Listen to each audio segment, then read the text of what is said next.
Why everyone is suddenly talking about Cloud AI, which means ChatGPT and Gemini bekar tools hai and Cloud AI is the only best tool we have in the market.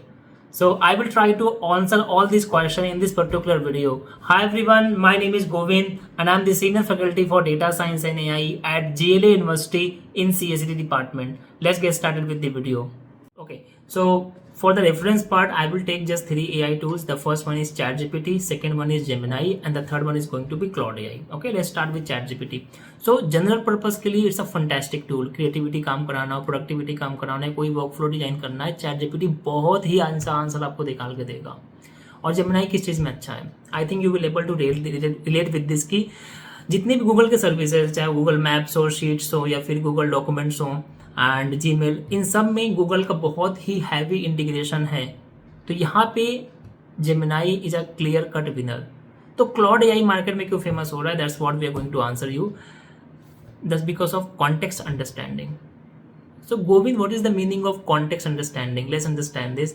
अगर मैं आपको एक book देता हूँ पढ़ने के लिए कि आप इस किताब को पढ़िए, but you did not be starting from the first page. आप स्टार्ट करोगे फिफ्थ पेज से या फिर in the middle of the book. आप कितना भी अच्छा पढ़ लो, you will not able to understand. आप बोलो Govind, I have to start from the first page. Why you want to start from the first page? So that you can understand the meaning that is called as context. तो अगर आप pages को miss करोगे, you will not understand their meaning. Okay, इसी को बोलते हैं context understanding. जब आप किसी भी चीज को एआई मॉडल में पास करते हो, उसके रिलेटेड फॉलोअप क्वेश्चन पूछते हो, तो जो आपको आंसर मिलने चाहिए, it should be with respect to the document or the context you have set in the GPT's models. तो यहीं पे क्लाउड एआई जीत जाता है, क्योंकि कॉन्टेक्स्ट अंडरस्टैंडिंग या कॉन्टेक्स्ट साइज बहुत ही ज़्यादा है और इसको बहुत ही एफिशिएंटली यूज कर पाता है. कौन? Claude AI. तो डोंट गेट कंफ्यूज कि चैट जीपीटी में हम कॉन्टेक्स्ट साइज को इंक्रीज नहीं कर सकते या जेमिनाई में नहीं कर सकते हैं. But the question is which model efficiently uses these context understanding. और एक तो अभी कोडिंग के वर्क फ्लोज में आप कोडेक्स को इस्तेमाल कर, या आप जो भी फॉर एग्जांपल एंटी ग्रेविटी है या फिर अलग अलग डिफरेंट कोडिंग टूल्स आ गए हैं, इनको आप हैविली लाइक क्लाउड के साथ इंटीग्रेट कर सकते हो. इवन क्लाउड कोड नाम का भी एक प्लेटफॉर्म है जो कि क्लाउड कोड के साथ बहुत बेहतरीन काम करता है. कई बार क्या होता है, डेवलपर्स आजकल एक एक छोटे छोटे क्वेश्चन नहीं पूछते हैं किसी भी एआई मॉडल से. वो पूरा पूरा कोड बेस पास करते हैं और उससे कहते हैं मुझे एक वर्क फ्लो बना के दे दे. तो यार, अगर उसकी कॉन्टेक्स्ट अंडरस्टैंडिंग अच्छी नहीं होगी तो वर्क फ्लो भी अच्छा नहीं डिजाइन होगा. और यहाँ पे वही सेम प्रॉब्लम आ जाती है कॉन्टेक्स्ट अंडरस्टैंडिंग की. अब यहाँ पे आपने एक बात और रियलाइज किया होगा कि जब भी आप क्लाउड को इस्तेमाल करते हो तो वो बहुत जल्दी आपके टोकन्स को एग्जॉस्ट कर देता है.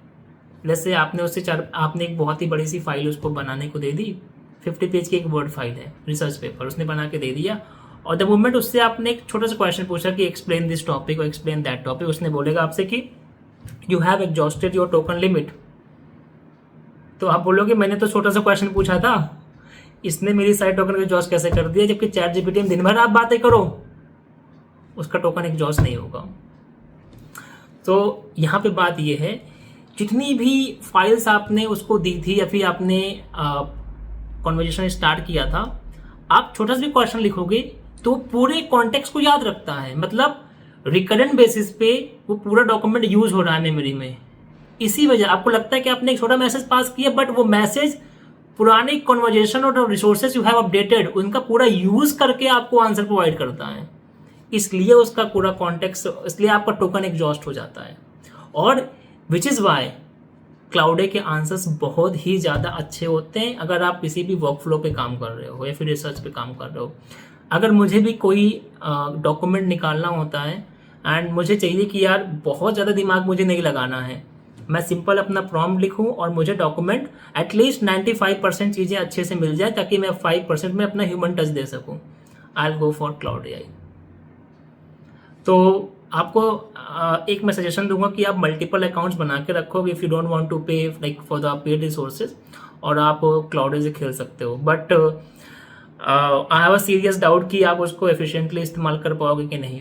तो जब भी प्रॉम्प्ट आप पास करो, always have a clear picture कि क्लाउड से में क्या पूछना है मुझे, क्योंकि 2 से 3 क्वेश्चंस के बाद it will stop giving you the answer. So I just conclude everything. Claude क्यों इस समय फेमस इंडस्ट्री में हो रहा है? Because of their better context understanding as compare to other AI models. और इसका टोकन एग्जॉस्ट क्यों होता है? क्योंकि सेम आंसर है, वो सारे रिसोर्सेस और पुरानी कन्वर्जेशन को रिकरेंट बेसिस पे मेमोरी में रखता है, उसको यूज करता है the moment to ask a new question even it's very small.